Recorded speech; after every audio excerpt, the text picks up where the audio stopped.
Bahrain sibuk juara, kita sibuk pelatih Eropa. Kata itulah kita sematkan untuk timnas Indonesia dan timnas Bahrain. Yang mana tadi malam timnas Bahrain asli betul-betul epic comeback, berhasil menjuarai Piala Teluk setelah mengalahkan Oman dengan skor tipis 2-1. Ya, kita tahu Bahrain di pertandingan kali ini betul-betul mengurung pertahanan Oman. Bahkan Oman ya, meskipun Oman jarang menyerang, tapi Oman yang pertama kali mendapatkan gol.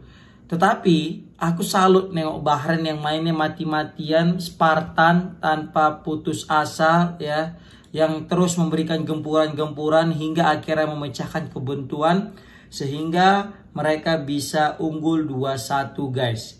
Nah, berbanding terbalik dengan timnas Indonesia yang mana ketika timnas Bahrain lagi on fire dan berhasil menjadi juara, timnas Indonesia malah sibuk ganti pelatih dengan pelatih Eropa. Ya, belum lagi tambah dengan mafia-mafia. Waduh. Ya kan? Jadi di pertandingan kali ini Bahrain berhasil menang berkat kontribusi yang cemerlang dari Marun guys. Kita tahu Mohamed Marun ini menjadi momok menakutkan bagi timnas Indonesia, yang mana beliau mencetak gol di menit-menit akhir sehingga Indonesia gagal meraih kemenangan di kandang Bahrain. Dan kali ini Marun menjadi momok menakutkan juga, jadi momok yang mengerikan juga bagi Oman, yang mana kemenangan mereka yang di depan mata, juara yang sudah diambang-ambang detik-detik terakhir, tetapi harus kalah secara tragis oleh oleh Bahrain yang mana mencetak 2 gol dalam waktu dekat. Tidak lebih daripada 3 menit 2 gol. Makanya aku juga nonton tadi malam tuh, ini juga baru bangun soal subuh nonton lagi, belum sempat buat videonya, tapi langsung aku buat video. Jadi asli itu Bahrain ini meningkat banget permainannya guys. Ini kalau misalnya gini-gini terus ya, dan Indonesia nggak segera berbenah, bisa kemungkinan nanti Bahrain akan meraih kemenangan juga di kandang Indonesia. Karena Bahrain ini main di kandang Kuwait guys. Jadi ini tuan rumahnya di Piala Teluk ini kan Kuwait. Dan mereka di semifinal itu mengalahkan Kuwait loh, mengalahkan tim tuan rumah dengan skor tipis 1-0. Dan di pertandingan kali itu mereka juga bermain dengan 10 pemain. Bayangkan main dengan 10 pemain tapi bisa menang 1-0 lawan tim tuan rumah Kuwait. Kebayang ketika nanti akan bertemu dengan Indonesia, kalau misalnya Indonesia tidak segera meningkatkan level mereka, tidak segera berlatih, tidak segera improve diri, maka dikhawatirkan Bahrain yang lagi dalam top performance, dalam berada lagi dalam on fire, tiba-tiba kita yang lagi pesakitan di Piala AFF ini, yang maaf katanya sulit sekali bisa lolos ke babak semifinal karena menurunkan pemain U22, maka bukan hal yang tidak mungkin kita juga nanti akan mengalami pesakitan menyusul Kuwait sebagai tim tuan rumah. Maka dari itu aku kasih judul tadi, Bahrain sibuk juara, kita sibuk pelatih Eropa, kan gitu. Kan akhir-akhir ini sering sekali berita yang mengaitkan dengan kepelatihan Coach Sintayong yang akan didepak, yang akan dipecat dan akan digantikan oleh pelatih Eropa. Walaupun berita ini masih simpang siur, masih Tuttosport, media Italia mengabarkan. Tetapi jujur berkat media ini, berkat berita ini, persiapan timnas Indonesia pasti cukup terganggu ya guys. Belum lagi fans timnas saat ini masih galau. Sebenarnya ini masih mau pakai Coach Sintayong apa enggak kan gitu kan. Banyak orang yang berpendapat pakai, selesaikan hingga round 3. Ada yang berpendapat nggak usah pakai, sebelum terlambat ganti segera Coach Sintayong. Karena dengan materi pemain yang ada, STI bukan berada di level yang tepat lah untuk menangani Tom Hai CS. Cocoknya pelatih dari Belanda yang sama-sama memahami karakteristik permainan ala-ala Belanda, total football lah katanya ya kan. Nah, kalau kita masih terus terjebak dalam problem mengganti pelatih Eropa atau mempertahankan STY, maka ini menjadi bumerang juga bagi kita guys. Karena apa? Karena di saat negara-negara pesaing kita kayak Cina sudah melakukan TC nanti di bulan Januari sebelum ke Maret, itu kan persiapan yang luar biasa. Kebetulan pemain-pemain Cina ini berasal dari Liga Cina, dan mereka juga sudah menambah pemain-pemain naturalisasi mereka, dan mereka juga serius mempersiapkan round 3 ini.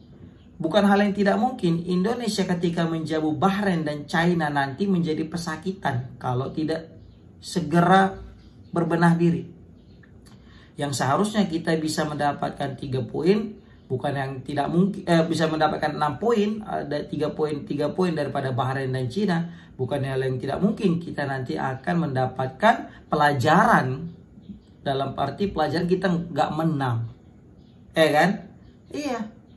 Bayangkan Cina udah ngeri persiapannya, TC beberapa bulan, belum lagi Bahrain yang makin lama makin sinkron permainannya. Bahkan aku bisa bilang main mereka itu ala tiki-taka yang 1-2-1-2 asli. Bahkan komentator Arab itu bilang, wah ini permainan cakep daripada Bahrain seperti alat tiki-taka. Dan aku menyaksikan itu dan aku rasa iya benar. 1-2-1-2 permainan Bahrain itu solid guys. Chemistry antara satu dengan pemain yang lain itu betul-betul udah dapat. Yang paling berbahaya itu pasti Marun guys, asli. Pemain nomor 8 ini kayaknya wajib dijaga ketat nih. Kayaknya nanti khusus untuk Justin Hubner atau Bang Jai, ini wajib dikawal nih Marun ini. Nah, yang aku lihat 2 gol dari Bahrain kemarin itu semua berasal dari sayap kiri guys. Dan dari situ Marun masuk dari sayap kiri, dia penetrasi masuk dalam kotak penalti dari sayap kiri. Dan di situ biasanya ada Bang Rido, Rido, Jai, baru Hilgers atau mungkin Rido, Jai, kiri Justin Hubner kan gitu. Nah dia sering dari masuk sayap kanan Indonesia atau sayap kiri mereka. Dan di situ biasanya ada posisi Rido. Nah Rido ini harus banyak-banyak membaca pola permainan Bahrain di pertandingan Piala Teluk kali ini guys. Yang mana mereka selalu mendominasi pertandingan dan mereka selalu berhasil mencetak gol ketika menusuk dari sayap kiri atau mungkin dari sayap kanan pertahanan lawan. Seperti itu. Itu yang aku analisa guys, yang aku perhatikan guys. Gol pertama memang dari penalti, tetapi itu asli penetrasi daripada pemain pemain Bahrain di tackle. Nah, gol kedua dari dari penetrasi kiri. Di situ kayaknya trauma pemain Oman nggak mau nekel. Terakhir pemain Bahrain nendang dan terbentur pemain ini Oman dan terbukti langsung di situ jadi own goal guys. Tapi ini tidak lepas daripada penetrasi si Marun di gol kedua ini, karena Marun yang melakukan penetrasi itu guys. Sebelumnya Marun udah cetak gol penalti dan Marun kali ini menjadi biang keladi kekalahan Oman. Nah ini patut kita perhitungkan. Takutnya kita terlena gara-gara nganggap di pertandingan leg pertama 2-2 kita berhasil nahan imbang Bahrain kok di kandang mereka. Ya pasti bisa menang lah di Indonesia. Contoh nih kayak Arab Saudi ya kan. Kita bisa nahan imbang kok Arab Saudi 1-1. Ya di Gebang kan kita bisa menang. Ingat permainan sepak bola bukan matematika.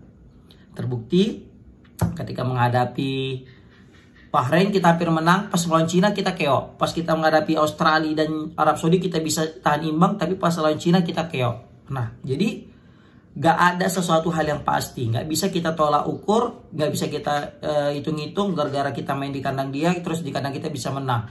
Gak ada hal yang tidak mungkin guys. Kan? Nah, maka dari itu Bahrain sibuk juara, kita sibuk pelatih Eropa. Belum lagi mafia-mafia. Waduh. Oke, komen di kolom komentar guys. Gimana pendapat kalian tentang Bahrain yang semakin gacor, tetapi Indonesia yang semakin molor. Molor ini apanya ya kan? Mau apa penampilannya? Enggak ya. Semoga aja enggak. Tapi aku yakin Indonesia pasti punya peluang untuk memberikan kejutan guys. Ya, kita tahu Coach Sintayong sangat sulit untuk dibaca. Bisa jadi dia punya strategi-strategi yang memang sengaja untuk tidak diketahui. Yang hanya STY dan Tuhan yang tahu. Kita tahulah STY dengan keputusan-keputusan kontroversinya. Tapi aku berharap Semoga STY tidak melakukan blunder lagi ketika menghadapi Australia khususnya dan Bahrain utamanya. Oke, komen di kolom komentar gimana pendapat kalian tentang keberhasilan Bahrain menjuarai Piala Teluk dan Indonesia masih sibuk dengan ganti pelatih. Assalamualaikum warahmatullahi wabarakatuh.